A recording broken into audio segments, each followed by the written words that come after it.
man, you know, sometimes you guys, you can't win them all. You cannot win them all.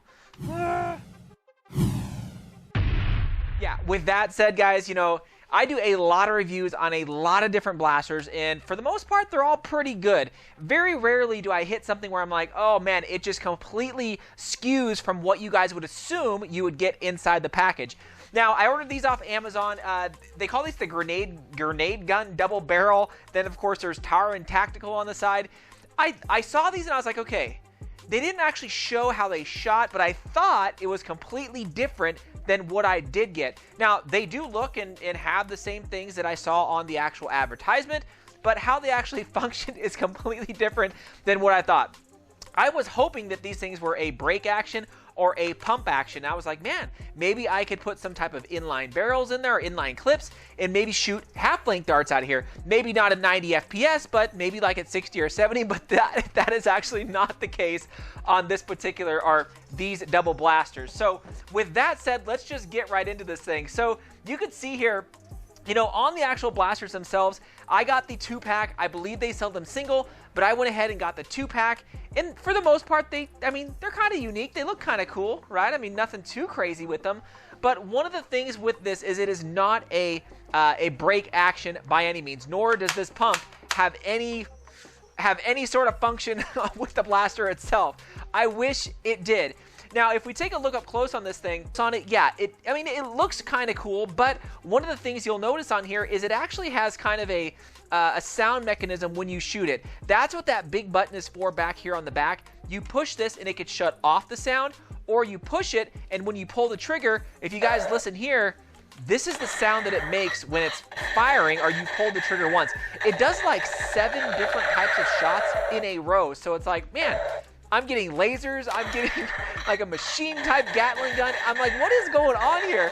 So I ended up just turning that off because it was just more annoying than anything. Yes, this does come with what they're calling sponge cannonballs.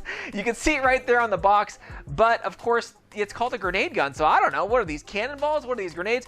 And, you know, these are actually kind of cool. They kind of have like a 3-tiered foam where the harder foam is at the top, then you got kind of this medium foam in the center, and then more of a fins in the back, and that's kind of like almost like a dishwashing type foam, you know, that you would use. And then of course you got the hard back tip here. Now there is an inherent problem with this particular blaster, and I'm going to show you guys right now. So when you load these things and you shoot it, since the back plastic piece is heavier than the front, what do you think is going to happen? When you shoot it, it will actually, the back part will come flying out, and that will hit things first. So you can hear it when I'm hitting the door here. Oh man, I mean, and I'm only, I don't know, about 8 to 10 feet away from my door. And these things are turning on every shot, and you're getting hit with that hard plastic piece comparison to the actual foam front like it's supposed to. So for me, that was just kind of crazy. We're like, I'm not going to shoot this at anybody because you're going to get hit in the face or hit in the body with that kind of hard plastic piece in the back. And it was every shot, guys. This was never a case where, hey, you actually hit something with the foam part. No, you hit them with that hard plastic piece every single time.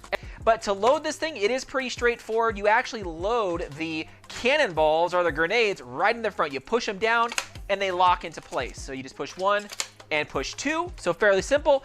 And then it has kind of a double firing mechanism with it. So you can pull the trigger halfway and it shoots 1, you can pull it the rest of the way and it shoots the other, or just pull it all hard and it typically will shoot both at about the same time. Now FPS, I'm not even going to go over that. It is very, very slow. Nothing to kind of, you know, shake a stick at, maybe 40 FPS. But still, this is where I'm just like, okay, I can't shoot this at all because I'm going to break something by hitting it with that hard plastic in the back. Now, I mean, there you go, guys. Again, that is one of the reasons why I cannot win on every single blaster that I purchase. I mean, I think the idea is here and it is great, but I think the execution of this is wrong. I think I would have saved the money with all the sounds and everything and maybe done a break action or something a little bit different, or rethought the grenades. This has to go, you know, but still, I get it. Now, you do get 8 of them in the box, which is kind of cool, but still, man, don't shoot it at anybody, because if you hit them with it, it's not going to feel good because you're hitting with that hard plastic in the back. Anyways, guys, I just quickly wanted to go over these because, yeah, again, I can't win them all. I can't get sweet blasters every single time. These are all right. I mean, maybe there's some, you know, modability here, but for the most part, guys, I would probably pass on these just because they are a little bit pricey, and for what they do, I just can't recommend them currently. So let me know what you guys think. Let me know if you guys have picked these things up and what your review is on them, because I'm kind of curious if you guys think these things are sweet or if they're not as good as you think they are, kind of like I did. Anyways, let me know what you guys think. Thanks again, Fox fans.